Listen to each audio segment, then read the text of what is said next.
Hello, it's Keith here, and this is lesson 77 of the platform-specific series of my ZH assembly programming tutorials. Today we're going to be looking at the ZX Spectrum, and we're going to be looking at my so-called Mintile example on that system, the platform-specific code of Mintile, that is.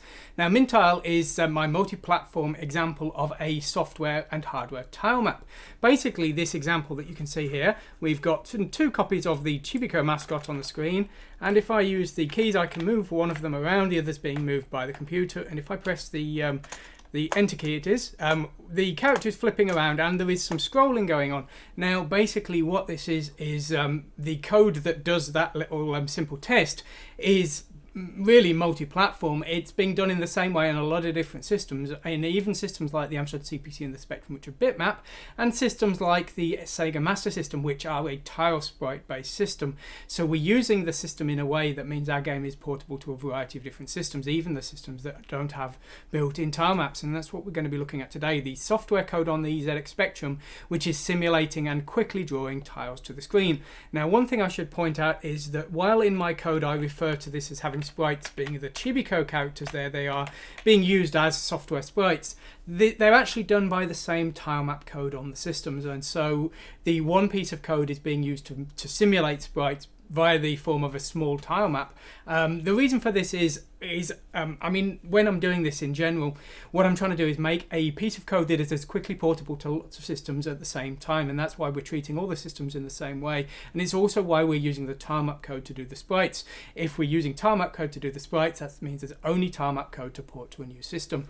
Now, these tutorials are something I refer to as Mintile. This is minimal tile, a very basic tilemap system.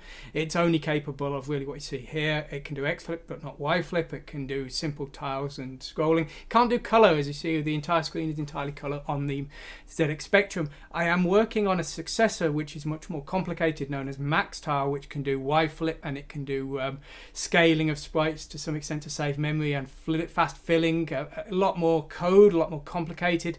That's why it's not finished yet, and that's why this I think is possibly going to be better for you if it does everything you need.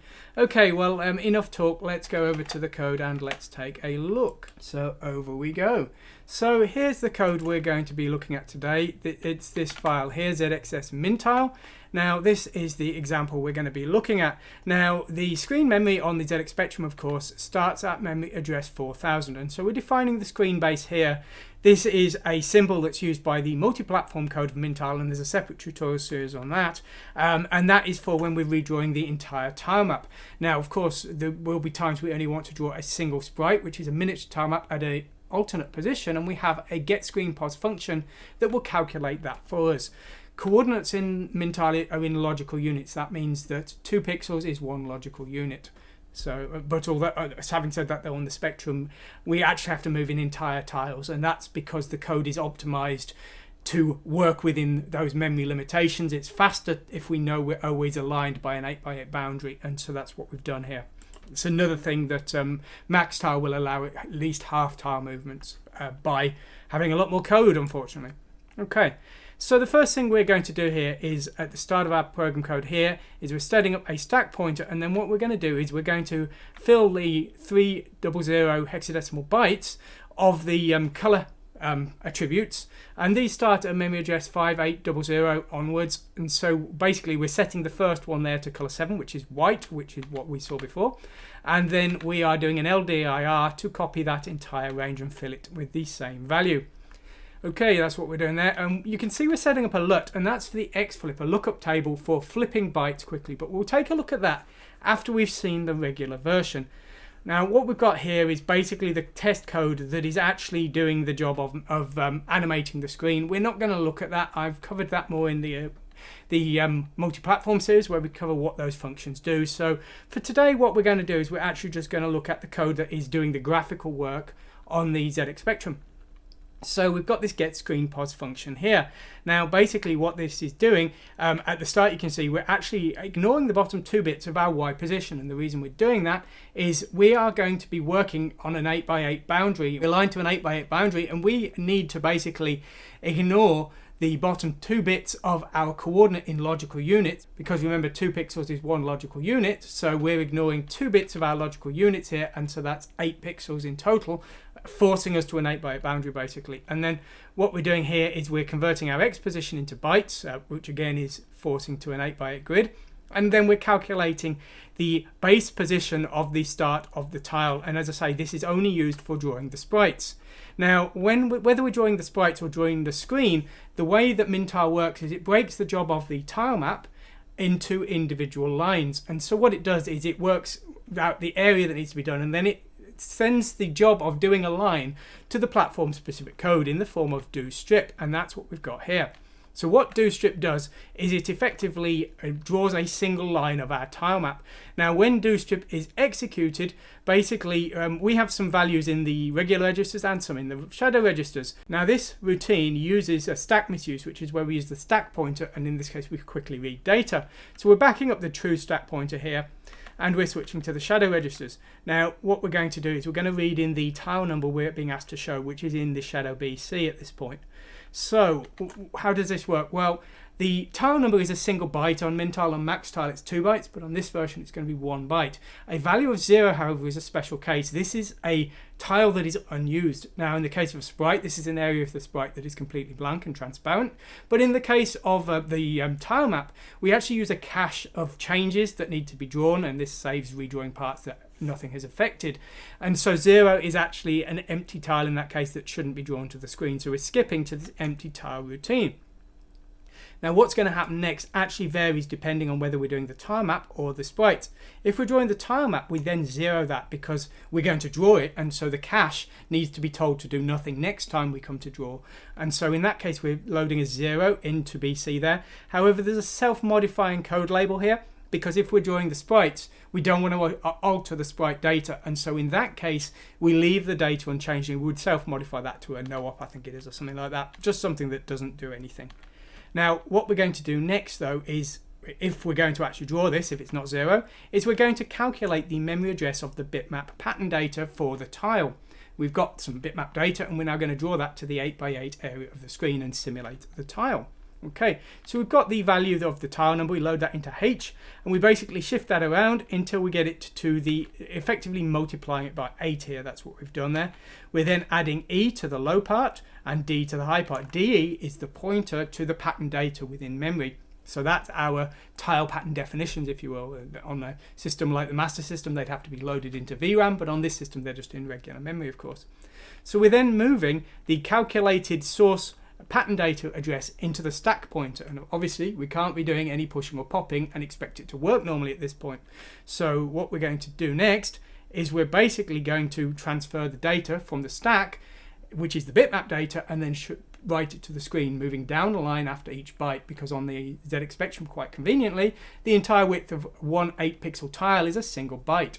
So we've got quite easy job there. But before we do anything, we're backing up the value of the H part of the HL pair. Now H and L, once we've flipped back to the regular registers, H and L at the point of this being executed is the VRAM destination.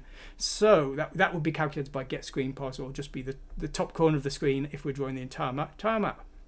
So we've backed up the H part of HL. We're then popping 2 lines worth of bitmap data out of our pattern definitions, writing the first to the screen, moving down a line by inking H, writing the second to the screen, moving down a line by inking H, and we keep doing that until we've done our entire tile. So we've done all 8 lines of our tile at this point. Now at that point we want to move back up to the start of the tile and then move across one tile. So what we're doing is we're loading H back from C, which was the backup, so that's quickly restored the H part of H and L, and then we move across one tile by inking L here. We've now done an entire tile, and so we want to repeat until we've done the entire strip we've been asked to do, and that's being counted in IYL there. So that's what we're doing there. And once we've done the entire strip, we restore the stack pointer via self-modifying code there, and we return. If we've got an empty tile, we simply skip the current tile and we repeat in the same way. Okay, so that's how we do the regular tiles, but we also have that job of flipping the tiles. Now, there's 2 options really, or 3 options actually, with flipping tiles. One would be we could have a second copy of all of the bitmap pattern data for the flip tiles. If we only have 16 tiles, it's possibly viable, but if we have 256, that's going to get very memory intensive, so that's not desirable. Another option would be to flip the data in real time and just do the calculation work for this reversed version of X flipping the data, shift all the pixels around. You could do it, but it would be slow.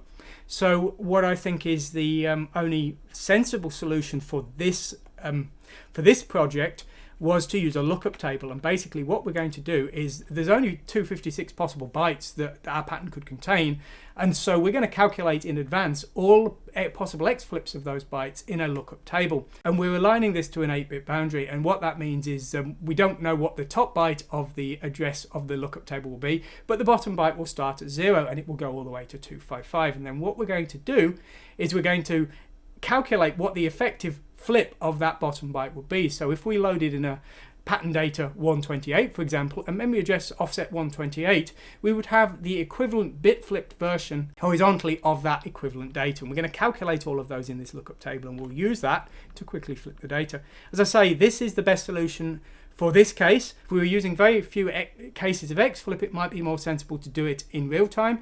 If we had very few tiles, it might be more sensible to pre-calculate all of the tiles being flipped. But as I say, in this case, this is the best solution. Okay, so how do we do it? Well, at the start of our code, we've got the loading of the address flip LUT in to HL here, and then the low byte in the L part is going to be the source byte that we want to flip. So we're loading that into A, and then we're basically shifting the bits out of A into L in reverse. So we're pushing them right out of A and left into B here, effectively flipping all of the 8 pixels, and then we're writing that back into the lookup table. We then inc L until we go over 255 back to 0, at which point we've done the entire flip table. So that's our table generated, nice and easy. Very easy on the Spectrum. Some systems like the Amstrad CPC, the bits are all over the place. It's a little bit of a pain, but that one's very simple. Okay, so do strip reverse, very similar to the one we just saw. This is the XFlip version of the regular version. There's 2 versions because that makes the code more efficient. There's less conditions in there and less branching, so it's more efficient to have 2 versions in speed terms. We're loading BC with the address of flip LUT. That is our lookup table for flipping the source bytes. We're then doing the same with the stack pointer. All of the same code here with regards to calculating the source pattern data. And then the only real difference occurs is when we actually read in the data and what we do with it. So here we've loaded in 2 lines worth of data from our source patterns. Now, this time we haven't used C to back up the H address because we've got the lookup table address in the BC here. So what we're doing is the first byte we want to write to the screen after flipping it is E. So we're loading that into C, and the BC address, if we read from it, because of the work we did with that lookup table, will now contain the equivalent flipped byte of that E byte that we loaded in from the pattern data. So we load that in and then we write it straight to the screen, and that has written the flipped equivalent of that byte. We then want to do the same for the D byte, so we load that into C, we load another byte in from BC, and we write it straight to the screen. And we just keep doing that.